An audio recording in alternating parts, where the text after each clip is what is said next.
All around me, chaos ensues once more. People run in all directions, mainly away from the center of the market. A few curious ones linger on the edges of the scene that is many others fleeing. Children cry in confusion and fear, separated from their families. Names are cried out as friends and family search for one another. I should leave and find Finn, but curiosity gets the better of me. That and the fact that I've never necessarily been good when it comes to doing what I should. For the second time today, I fight against the current of people running from whatever horrifying incident that has taken place. Although I was terrified earlier, curiosity overpowers the fear and drives me forward. The disappearance of the black smoke and people no longer acting like raging animals lessens the emotions as well.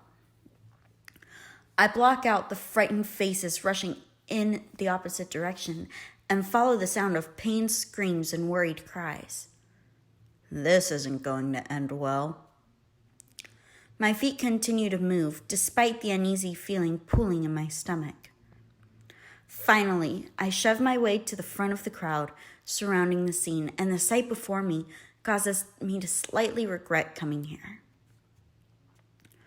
A girl, no more than 10 years old, writhes on the hard cement.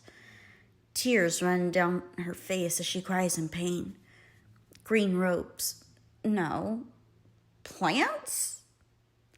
I lean forward, gawking at the sight. Somehow, thick green vines have broken through the ground and have wrapped themselves around the girl.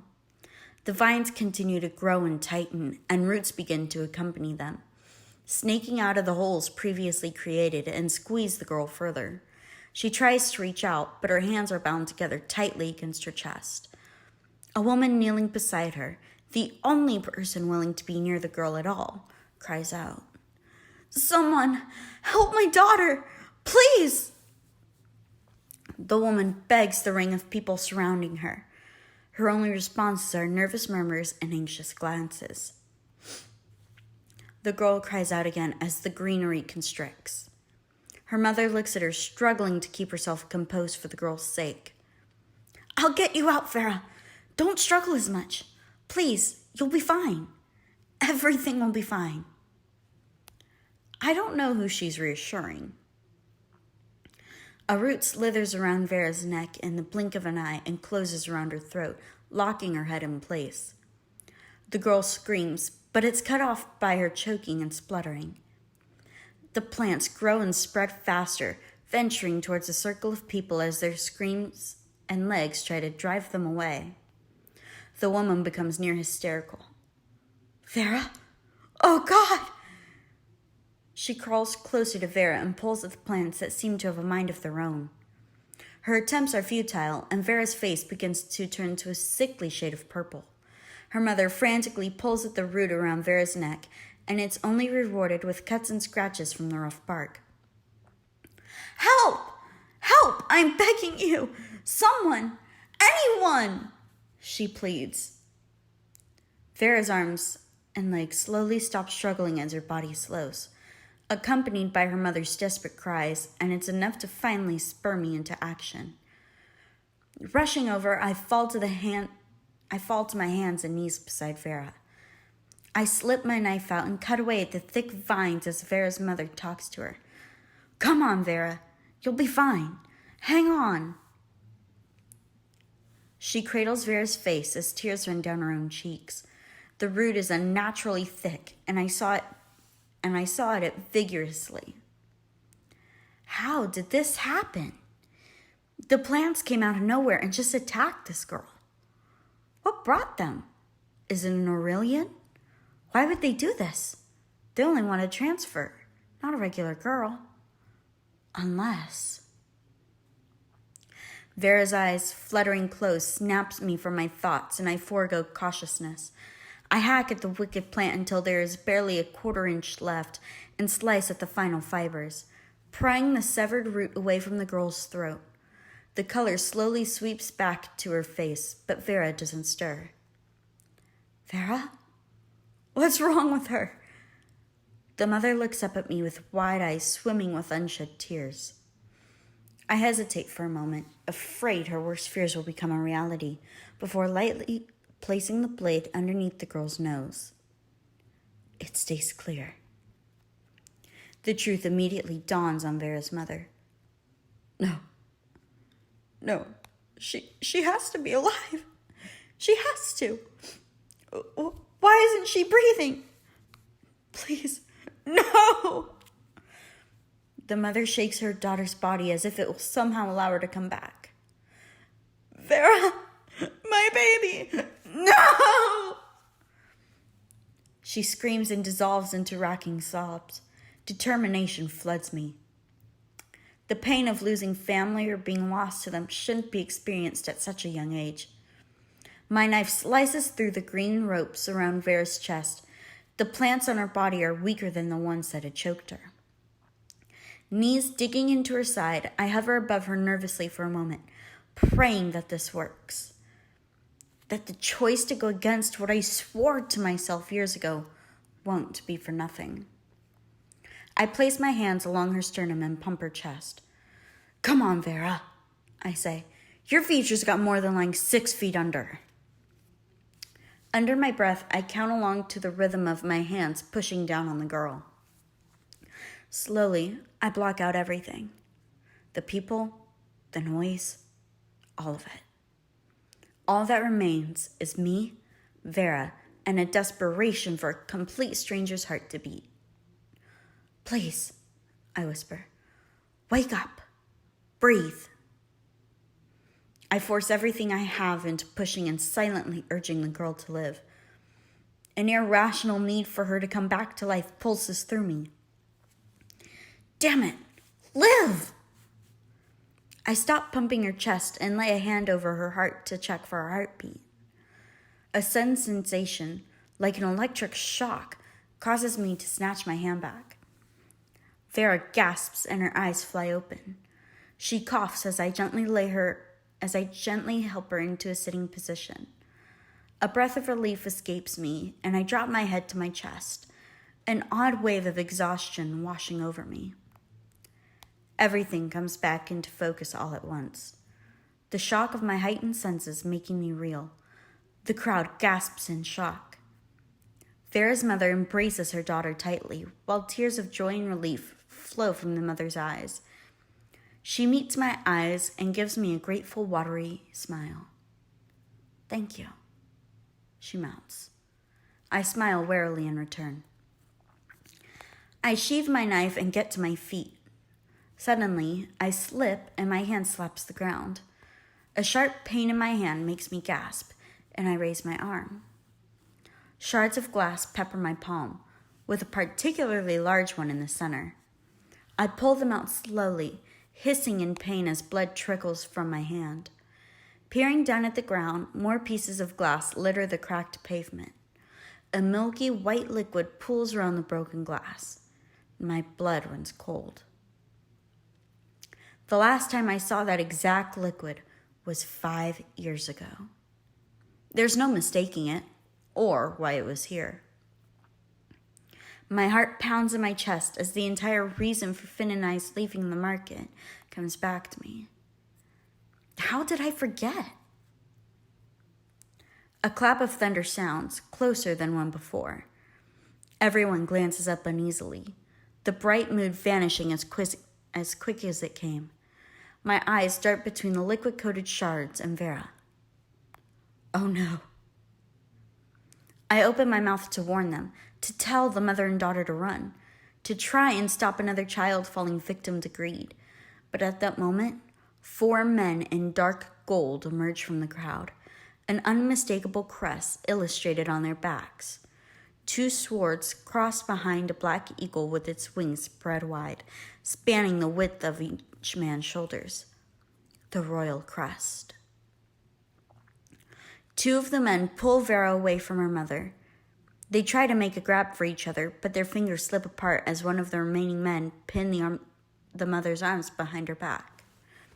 The final man grabs a handful of the girl's curly black hair and shoves it aside to expose her ear. He folds her ear over, and I catch a glimpse of dark green before the man releases her hair, concealing it. Someone must be actively watching the security cameras because the man signals to it. A large black vehicle backs into the market a minute later. Along with everyone else, I gape at the truck. I can't remember the last time anything like this has been outside Aurelian Residency or Palace sectors. In fact, I don't think we've seen anything remotely technological or modern, other than the cameras and screens dripping from nearly every corner outside of the bi-monthly broadcasts aired to tell standards that we are powerless, as if we need more of a reminder. A city guard, the same one I saw earlier at the carriage, steps out. He hurries to open the double door at the rear. I peer into the harsh silver-walled opening that contains nothing more than a cot with straps hanging by the railings and a bench attached to either side of the compartment. The pair of men holding Vera haul her, kicking and screaming, to the truck. Her mother struggles against the iron grip restraining her. The crowd that rejoiced moments before darkens. Their expressions mirror one another as they gaze coldly upon the girl. Transfers become dangerous if they mature into relics after age 13, and no one wants another factor added to their stressful lives. The harshness emitting raises the flesh on my arms. The sudden shift from concern to hateful and dark satisfaction disturbing me. Tears stream down the faces of Vera and her mother. "No!" cries Vera's mother. "Please, no, don't take her. She's just a child." She searches the face of the men as their faces betray nothing. The trio of monsters reach the vehicle with the trembling girl dangling from them, her mother a wreck. "You can't do this! Don't take my last purpose to live. She's all I have left." Her tone changes from pleading to hostile. "Have some humanity. You've taken it all. Haven't you imprisoned enough children?" She spits. "You've burned us all without a second thought and put our children in cages and slowly drained their lives. You've crippled us, and now there's nothing. All I ask is you leave me with my daughter. One child won't be your downfall." The woman's words sear through my mind. I should pass them off as delusional ramblings of a woman grieving the loss of her child, but something in her blazing eyes still me. Something in the straightened spine and thrown back shoulders tell me there is more to it than what I can imagine. Something stirs inside me, something ancient and burning like I've never felt before. Despite the warm weather, a violent chill seizes me. The man releases her, letting her collapse to the ground. He moves to assist the other three in loading Vera into the truck as she continues to resist. The man steps into the rear entrance and readies the cot, holding the straps at the ready. My stomach flips and I can't help but look away, my thoughts teeming with anger and disgust. I clench my hands into fists in an attempt to channel my anger elsewhere and keep me from acting out. My nails dig into my palms, likely drawing blood. There will probably be new scars there later. The last time I interfered with the transfer, it didn't end well. I rotate my left shoulder absentmindedly. Vera's mother rises, eyes blazing with fury. "Soulless," she declares, her voice thick with tears but strong.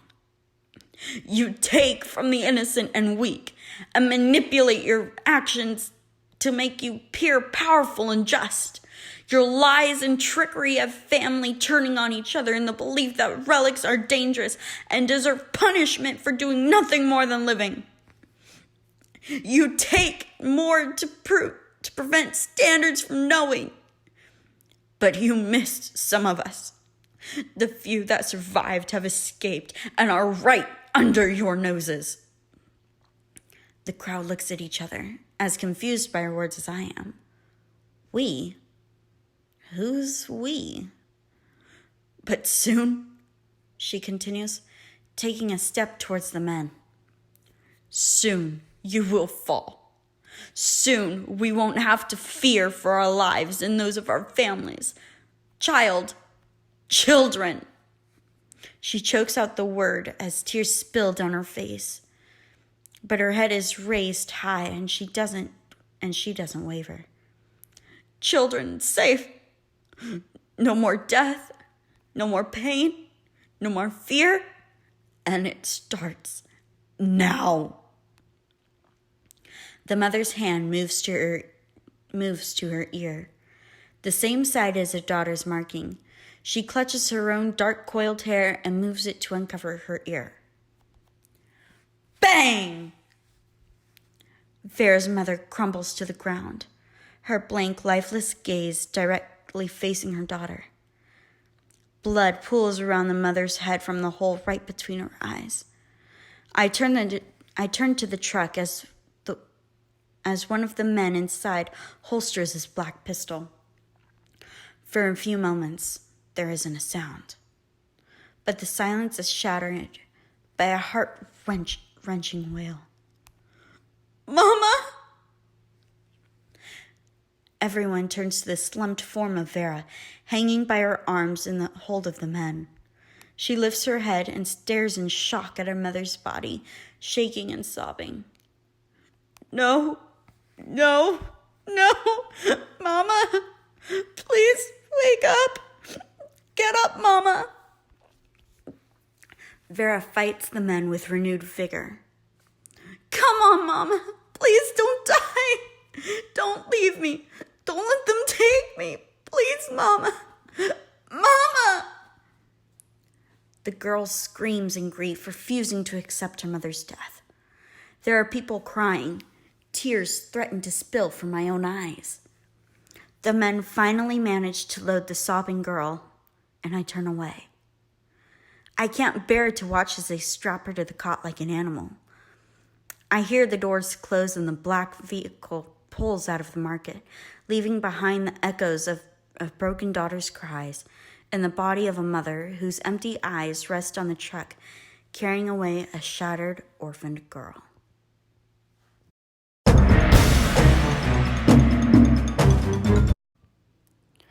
Everyone stands silent, their eyes glued to the body in morbid shock. Never has there been a transfer as chaotic and deadly as this. Never has there been any instance as violent as this. Standards have never been allowed to witness anything this distressing. The old clock tower tolls 20 times, signaling 1 hour to curfew and reminding me of Finn. I really have to stop forgetting about him. I can't trust him to wait for long before he does something bound to land him, and probably me, in trouble. I glance at the dead woman once more, sadness and pity and anger nearly overwhelming me. Vera would have died if it wasn't for a knife and a miracle. She came back to life only to greet death's door once more before she even took her last breath. I may as well have given her a fate worse than death.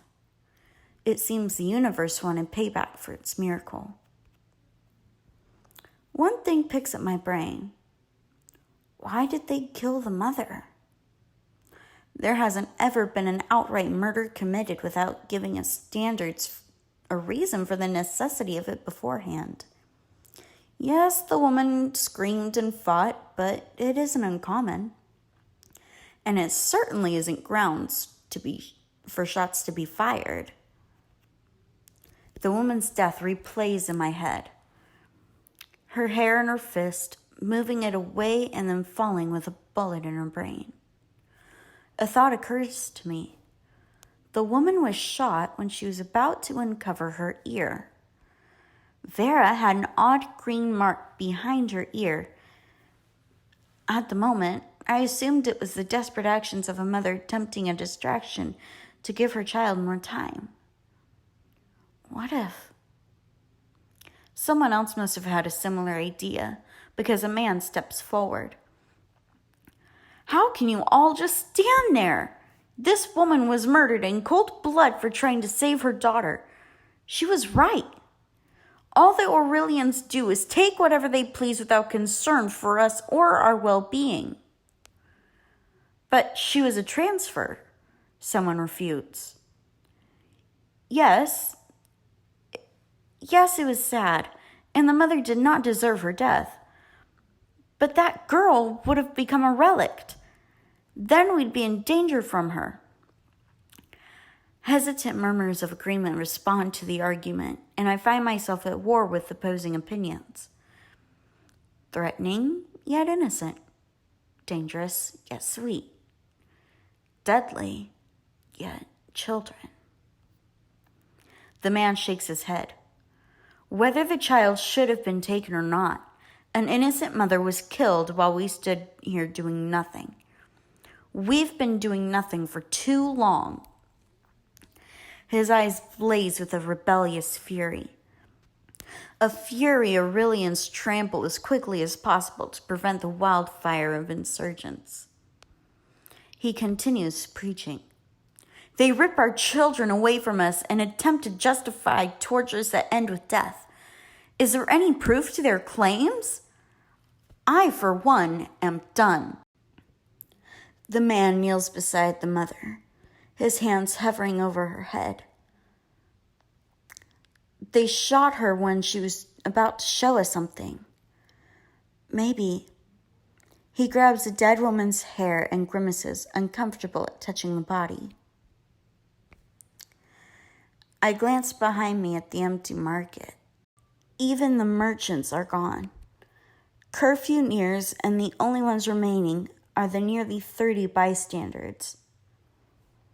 I hear a sharp intake of breath and turn back to the man gaping at the corpse's bare ear. It can't be, he whispers. People lean forward, straining to hear him and see what he uncovered. I thought... It's true. He looks up with wide eyes. It's true. The stories, the rumors, all of it. A bullet ends a second life. People run from the two bodies as more shots are fired. I don't know if anyone else is hit or killed, but I take the screams of panic as my cue to leave. I run without paying attention to my surroundings. My eyes stay on my feet, guiding me. I've used the alleys many times, and I know the way like the back of my hand. Just as I glance up to gauge how far away the alley is, I collide with something and fall back. My head connects with the hard path, and black spots appear. Sprawled on the ground twice in one day. I should probably watch where I'm going. I sit up and rub the back of my head. Definitely going to have a bump there later. Looking up, I glare at the cause of my fall. A boy with curly brown hair, about a couple years older than me, is on his knees. He groans and rubs his temple. I assume had its own introduction with the road. Watch where you're going. You have eyes for a reason. I snap. My anger and frustration from the day's events pour out into my words. He lifts his head at my voice. Seriously? You ran into me. If anything, you should look up from the ground once in a while. I bristle at his words. Despite the truth of them, I'm fairly sure it's my fault. But no need to let him know that. My temper takes control of my mouth as we stand. Excuse you, but I know exactly where I'm headed. You, on the other hand, are a moron and incapable of simply walking without knocking people down. Clearly you're not from around here, and I strongly suggest you return to whatever hole you crawled out of. I brushed myself off and pushed past him, purposely shoving his shoulder with my own. As I walk away, he mutters something under his breath. I spin around to face his back. If you have something to say it to my face. I plant my hands on my hips and wait for him to speak. He mumbles again. Sorry, couldn't hear that. Unless you're too much of a coward to look me in the eye and say what's on your mind. That gets his attention.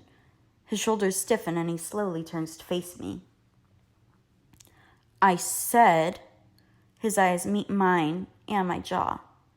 You are a ridiculous, stupid girl who does not comprehend the act of walking with her eyes up.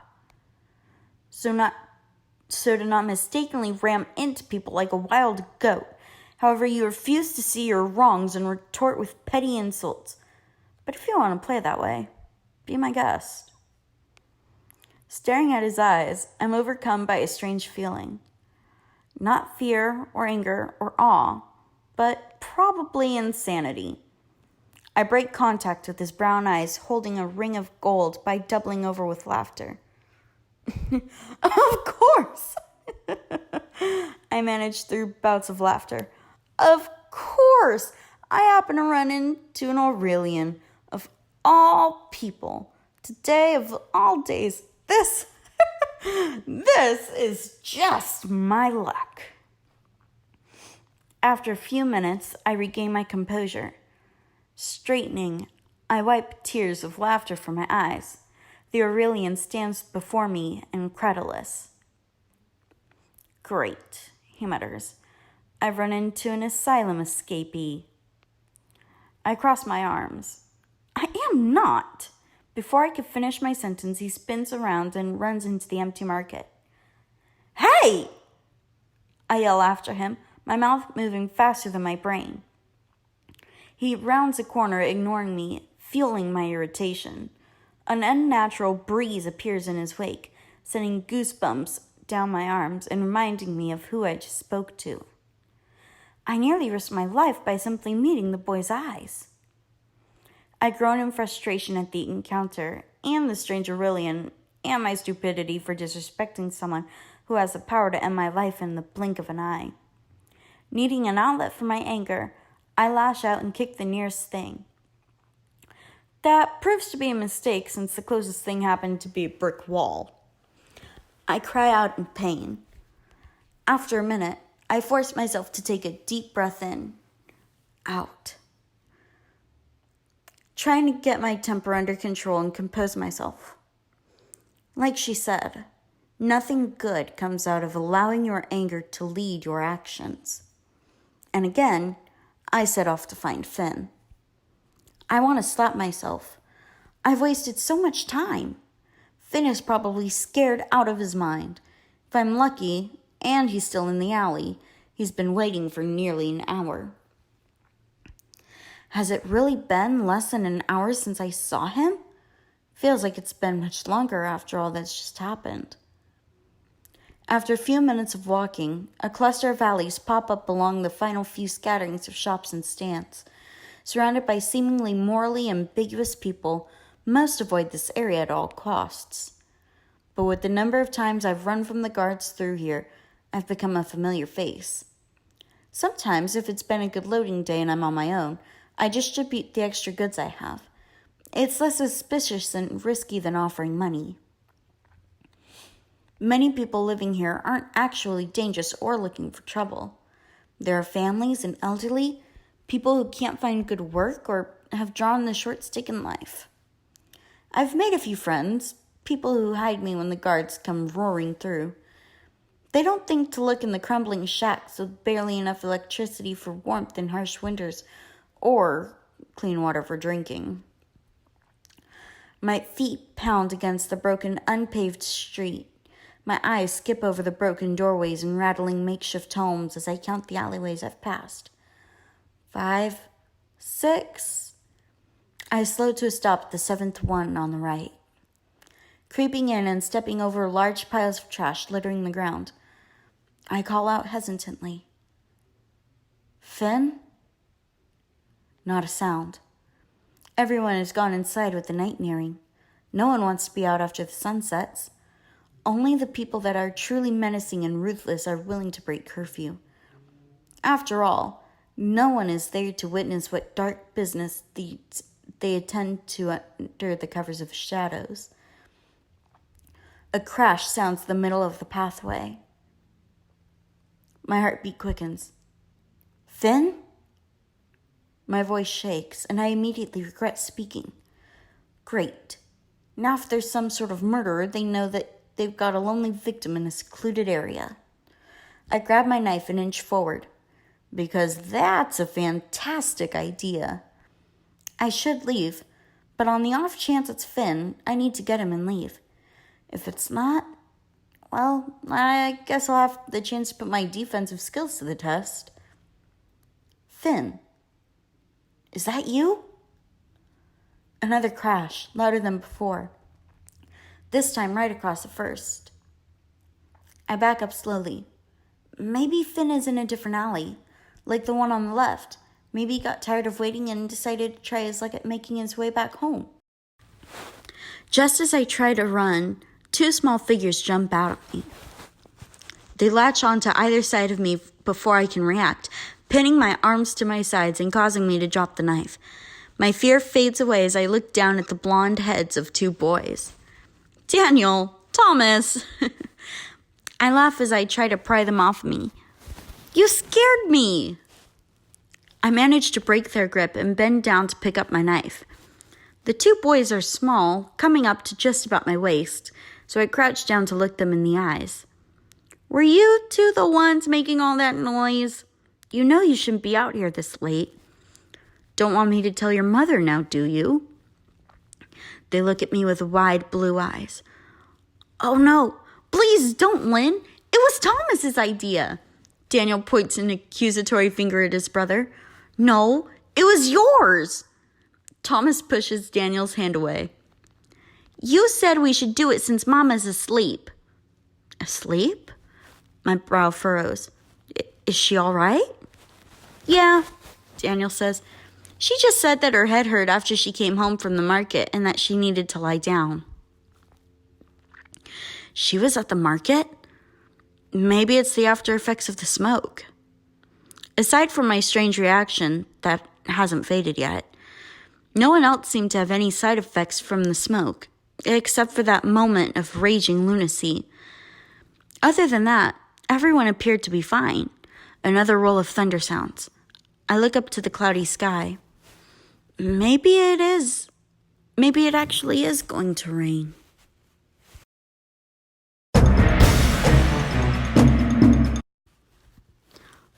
Lynn, where have you been? Thomas shakes my arm. We haven't seen you in forever. Never mind that, I say, dodging the question. You two troublemakers still haven't told me what you're up to that's close to curfew. I cross my arms expectantly. The boys look at each other sheepishly, then look down at the ground. We were hungry, Daniel says quietly. Guilt wraps around my heart as I look behind them at the overturned trash cans. I haven't been by in so long, and I've forgotten how bad it could get sometimes.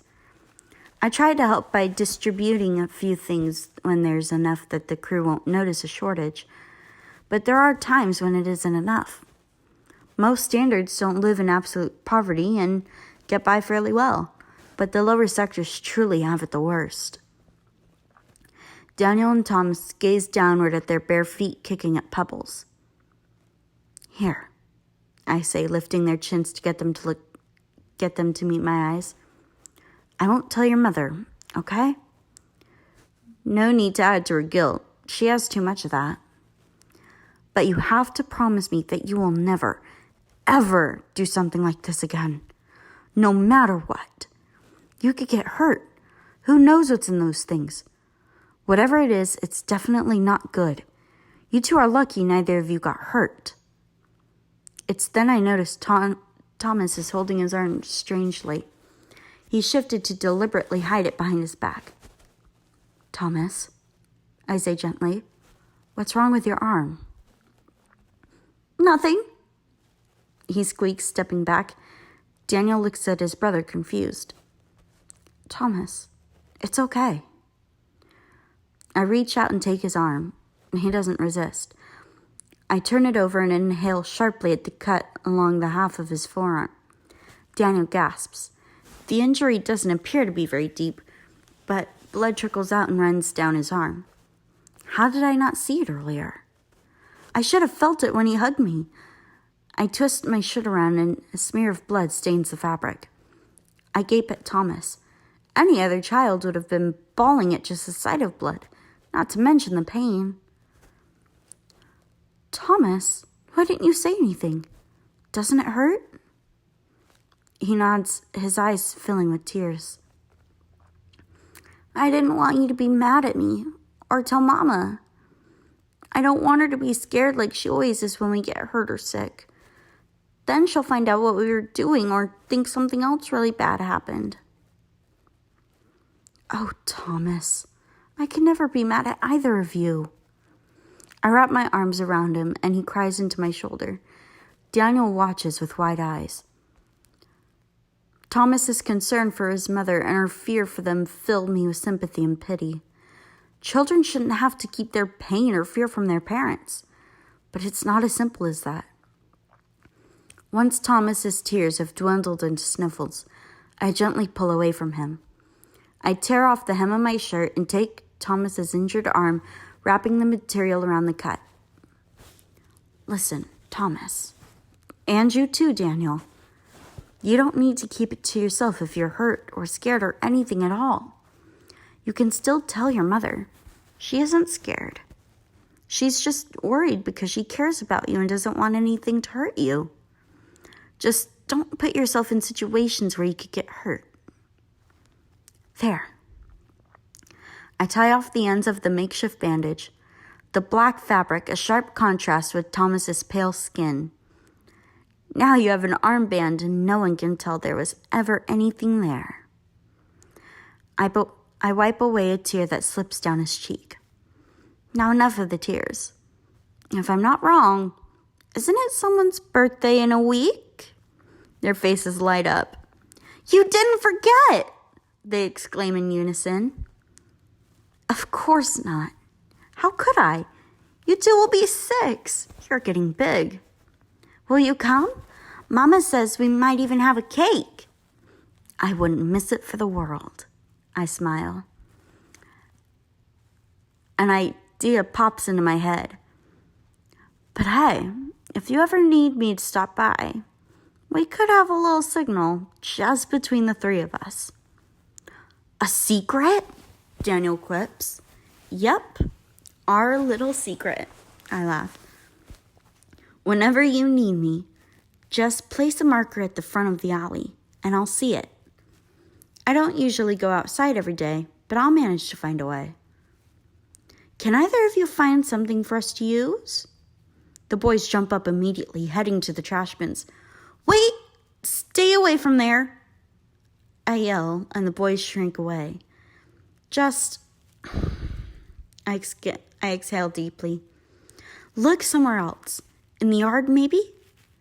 They dive into the clusters of weeds in front of their house, the same type of weeds that greet every shack in the alley. A few minutes later, they spring back up with a shout of, Found it! The boys scramble over each other in an attempt to reach me first. Thomas beats his brother by a second. No fair! Daniel stomps his foot. You pushed me! Thomas shrugs. Only because you tried to trip me. Hey, no fighting, I gently reprimand. Now, show me what you found. Daniel and Thomas open their hands, cupping their findings. They look at me with eager eyes. Mine's better, right? We can use mine for the signal. No, mine is better. Thomas lifts his own arms to match Daniel's height. I pick up each of their items. Daniel found a stunning multicolored stone, like an opal, but the shape and size of a coin.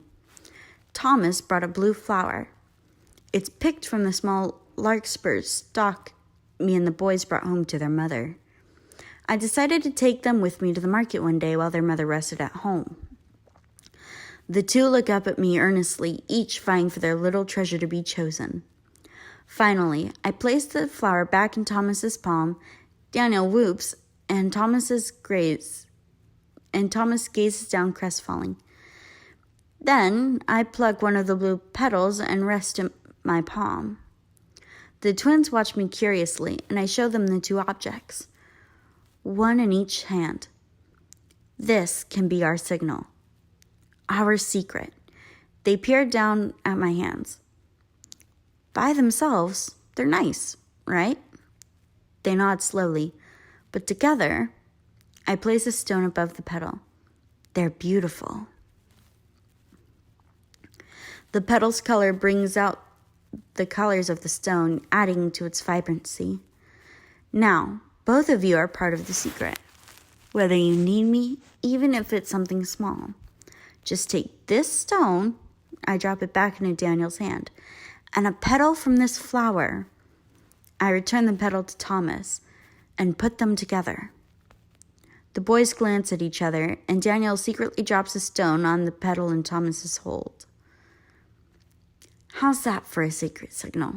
I say with a wink. They look at each other, then at me, and grin. They nearly topple over me again when they throw their arms around me.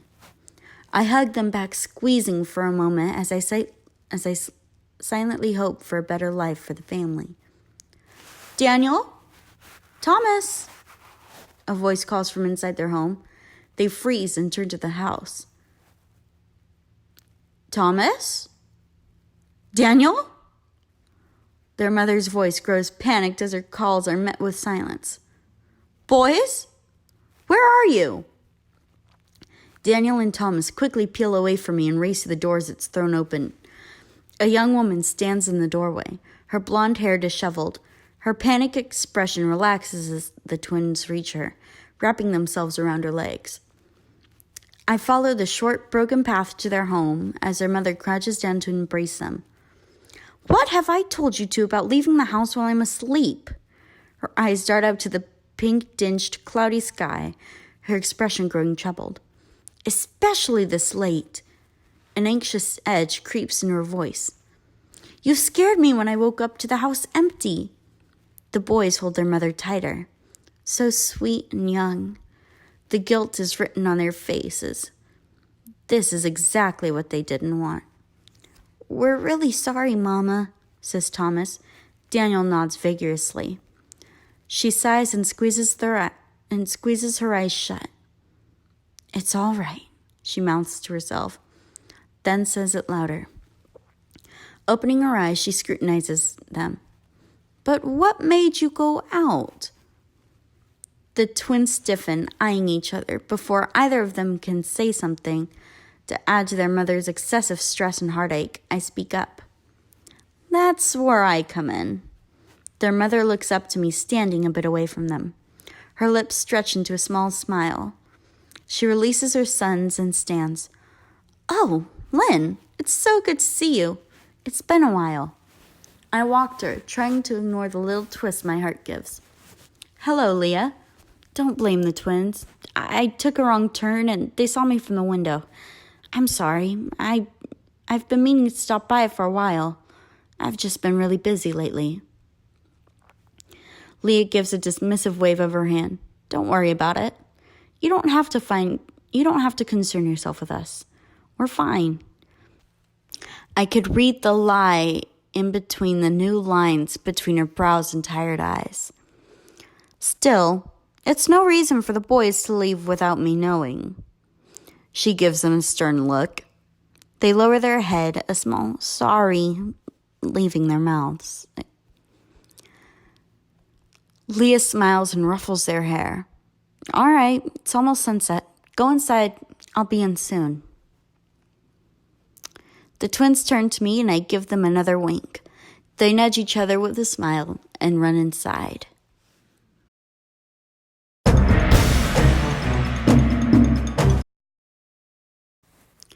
Leah closes the door behind them. She slides to the ground, resting on the small step preceding the entrance. I lower myself next to her. How are you, Leah? Really? She shakes her head solemnly, her sight set on the late sky. I don't know if I'm fit for them, she says quietly. The sunset's color reflects in her eyes, identical to her son's. Don't say that. I place a hand on her arm. You just need more time to cope, to heal. Time? Leah gives a harsh laugh that turns into a choked sob. I've had time, Lynn, and I'm running out. It's been nearly 6 years. 6 years, and I'm still trying. I'm still struggling. She drops her head into her hands and says so soft, I have to lean in to hear. I'm still afraid. It will get better, Leah. I promise. I can't say when, but it won't always be like this. I pause, hesitant to bring him up. You haven't seen him lately, have you? Another shake of her head. No. A friend working with me at the tavern overheard from a table of guards that he'd been relocated to another city. He's still in Ryota, but at least he's farther from here. She told me I was being silly, that it was a one-night mistake and I shouldn't be scared or embarrassed to see him again just because the feeling wasn't mutual. She's not the only one who says that, though. But I guess that's what happens when you tell everyone you became pregnant because of a foolish drunken night where you weren't thinking straight. She lowers her voice.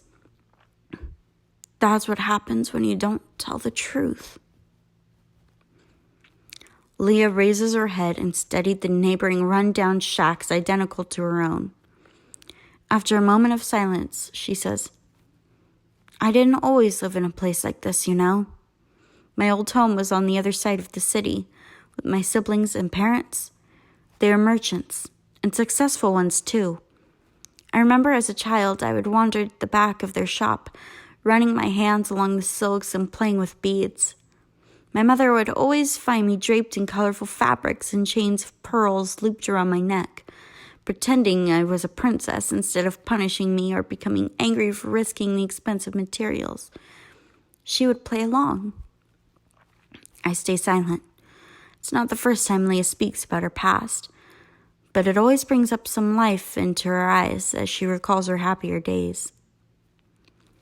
Father would always find time for each and every one of my siblings and I, which was pretty impressive since there were quite a few of us, she says with a small laugh. He would run fashion kites out of spare fabric and run faster than us as he tried to get them into the air. He was always smiling, even when he came home from a hard day. Him and Mother, they never failed to remind us of how much they loved us and how they would do anything to make us happy. I never doubted them, never doubted how far they would go to support us and keep us safe. Until that day. I watched Leah carefully. She's never gone into depth about what happened the night she left home, only saying that once she found out she was pregnant a few weeks later, she left and never went back. A beat passes. 2. Then, I came home that night. I didn't tell anyone what had happened. I returned well after curfew, soaking wet and my clothes were torn. I barely have any memories from the rest of the night. All I remember is walking home from the shops after Mother asked me to stay behind and lock up since she wasn't feeling well.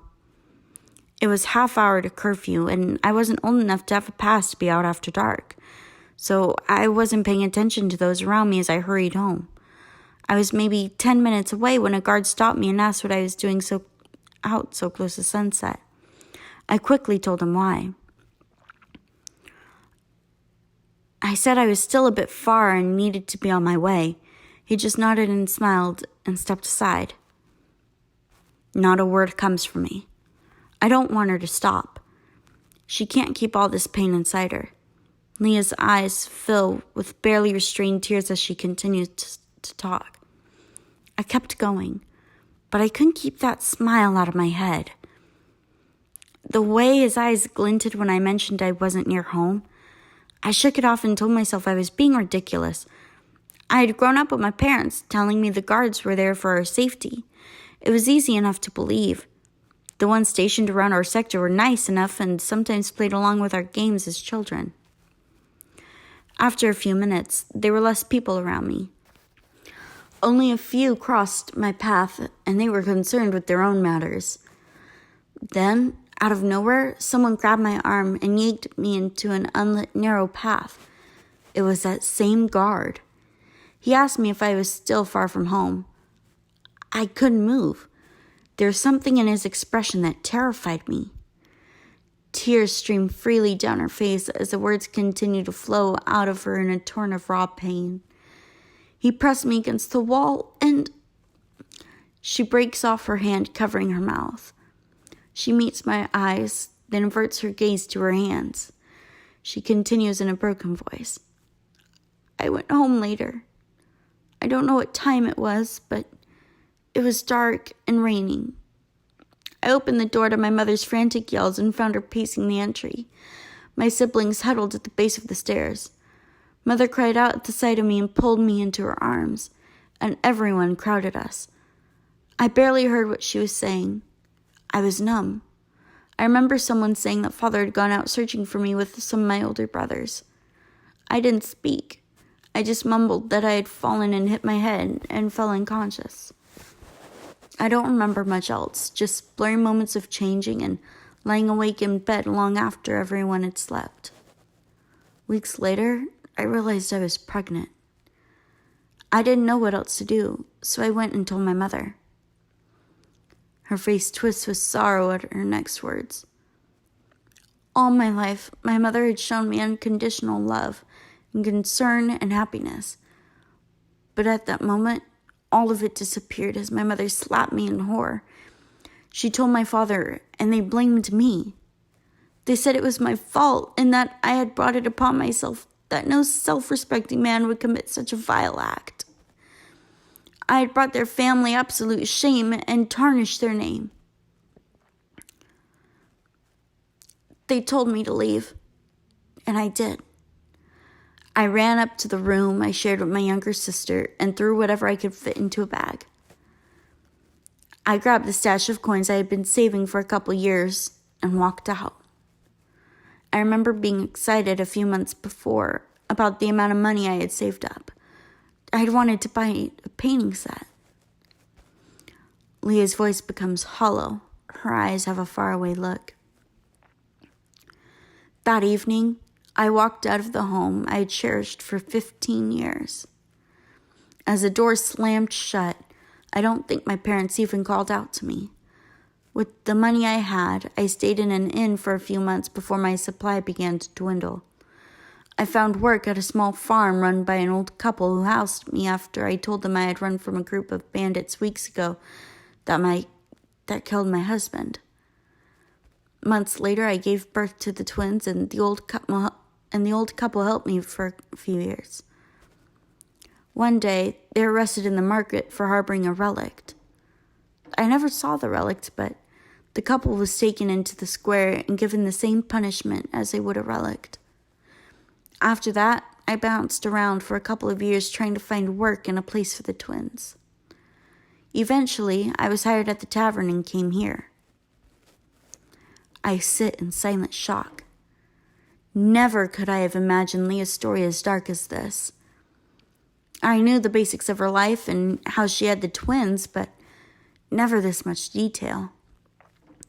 I study her face, the dark circles beneath her eyes, the premature furrows lining her face, the hopelessness that she carries in her eyes. In times like this, it's all too easy to forget she's only 5 years older than me. Sometimes, Leah breaks the silence hanging between us. I go to sleep, hoping for some reprieve from my endless worries and fears and doubts. But even there, he haunts me. And there are times when I look at them. Her eyes linger on the door for a few moments. And try as I might, love them as I do, there are moments when I look at them and her voice breaks as a tear slips down her cheek. And everything from that night comes rushing back to me. And I see him.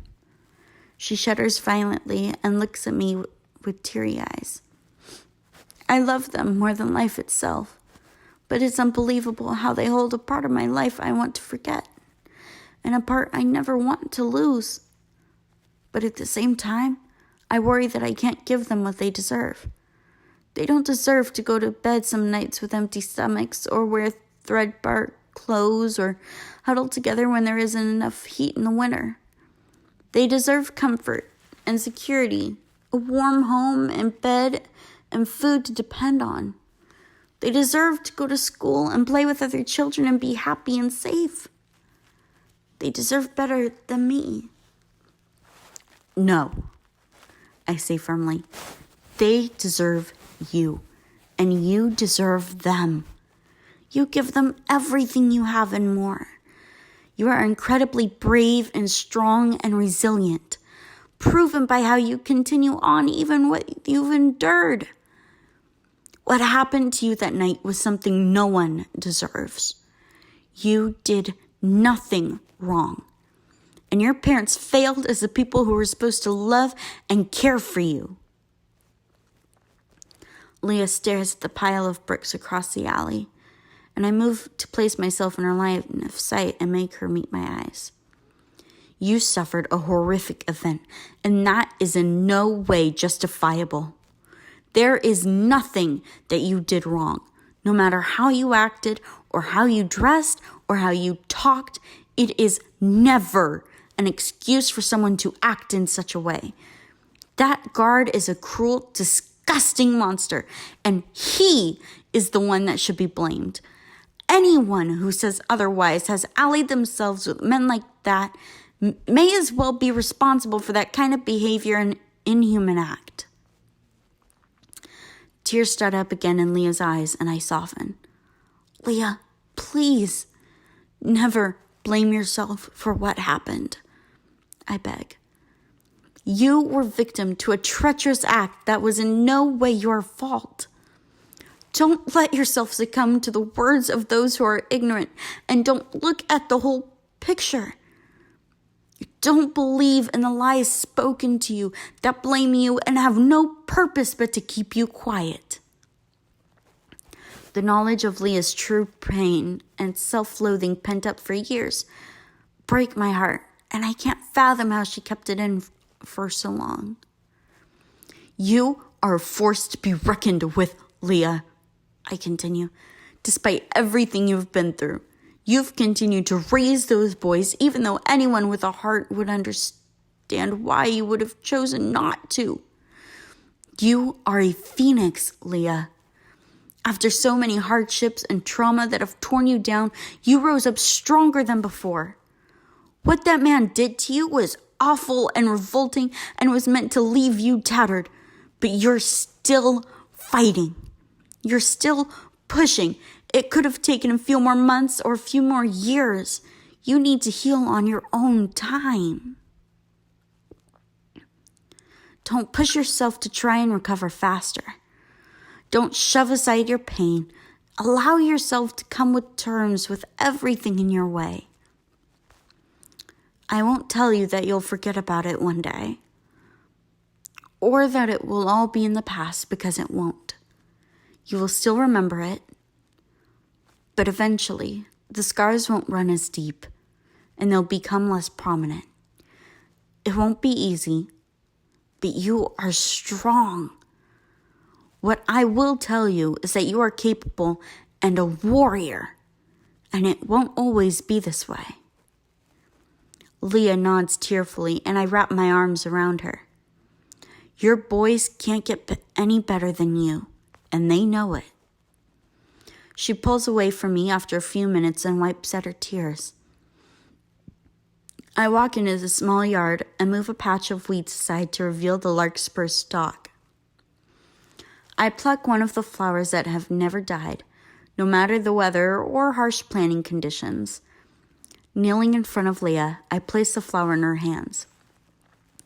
Do you remember when these were brought? I asked. She nods with a watery smile. Yes. She gives a small laugh. Daniel and Thomas came running. Each of them wanted to be the first to give it to me. I smile. You see? They love you and need you. You've raised them to be sweet and kind and caring and strong. I place a hand on her shoulder and she lifts her head. You've raised them to be like you.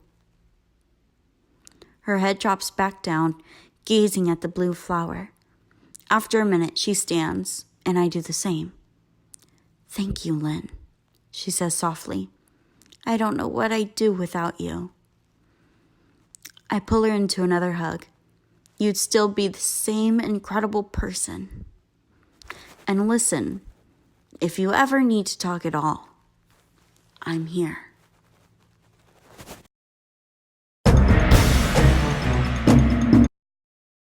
She gives another small smile, but it fades as her eyes land on my bare, irritated arm.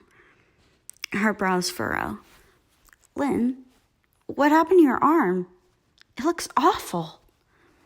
I quickly drop to my arms. "It's nothing to worry about," I say casually. "I ate something that I must have been allergic to. It's fading, so it's fine." I give a reassuring smile. She looks at me skeptically and then shakes her head. "All right," she says.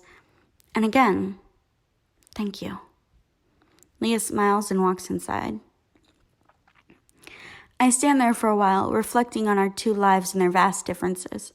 The return of thunder echoes my steps as I leave the alley to try again at finding Finn. After nearly half an hour of searching proves futile, and with curfew nearing, I have no choice but to return to the warehouse empty-handed, and one member short. I wring my hands, guilt mingling with my nerves.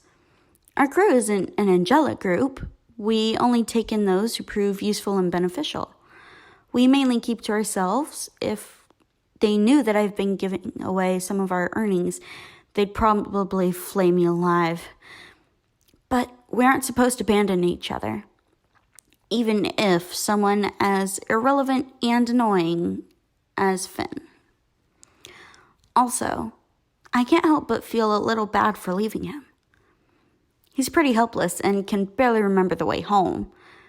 As the siren warning 15 minutes till curfew blares throughout the empty streets, I sigh and make my way back home. A few yards away from the warehouse entrance, Old Man Rowe packs away his assortment of items on his shop's ledge and prepares to shut his windows.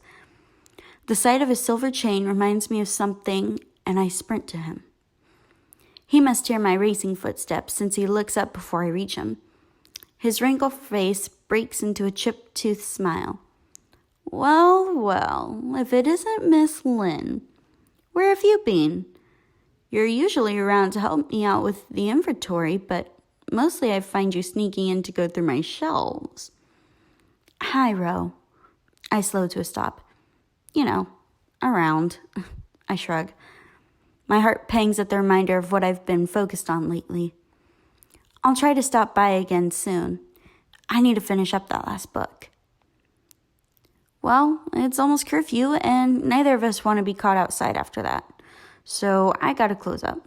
Goodbye now." Ro draws the rickety shutters together. "Wait!" I hold on to one of the creaking shutters.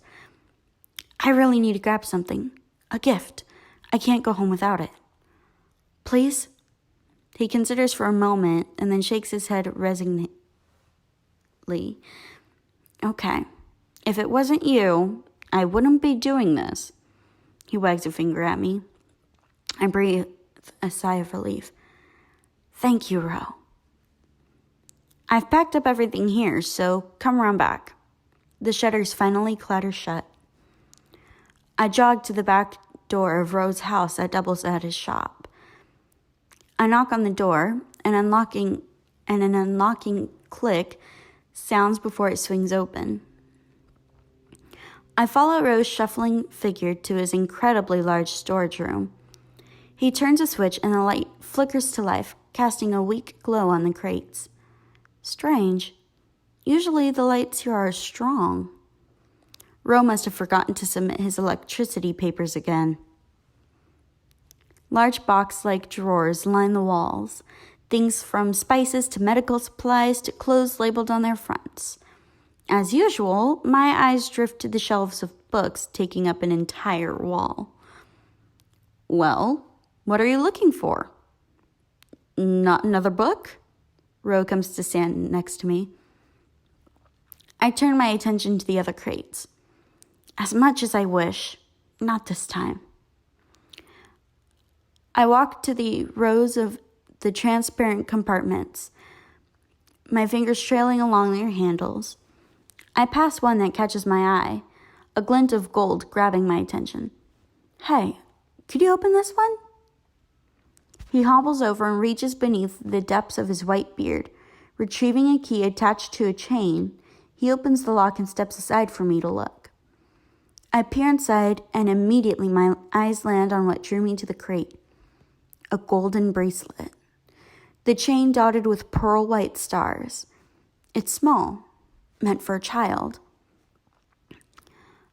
I lift it gingerly, and Ro examines it over my shoulder. Ooh, that's a nice one, he says. Yeah. I lower the bracelet. Hey, Ro, he groans. Don't tell me. I swear, I'll bring the money first thing in the morning. Today didn't really go as planned, and I don't have anything on me. Please. I draw out the word and look at him hopefully. He raises one bush brow and sighs. All right, but first thing tomorrow, he warns. Absolutely. Thanks, Ro. I flash a quick grin. He takes the bracelet and leaves the room. I follow him out and wait in the threshold of the storage area. He reappears a moment later. As I walk to the back door, Ro asks, Say, how's Amora doing? I stiffen and then quickly fall back into step, trying to appear unperturbed by the mention of her. Oh, she's fine. She's much better now. The lie comes easily, but the truth doesn't sting any less. Rose smiles, oblivious to my discomfort. That's good. We'd be heartbroken if anything happened to her. We, as in nearly half the city. Her impact on lives isn't confined to our sector. Despite my inner turmoil, I smile as Ro hands me the small black box containing the bracelet and opens the back door. Oh, don't forget to send in those papers, I say, gesturing to the weak lights. Ah, yes.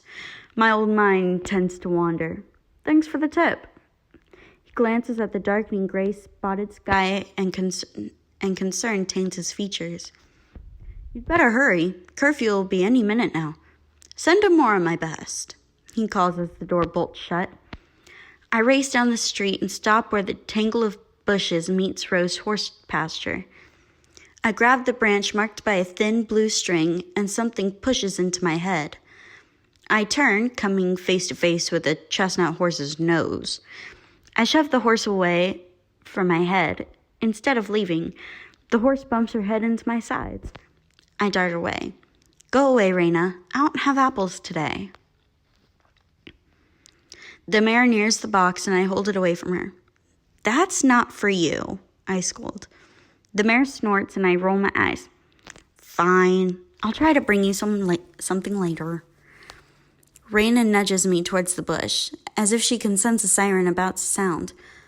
I push aside the branch and walk into the clearing as the alarm for curfew rings through the empty city.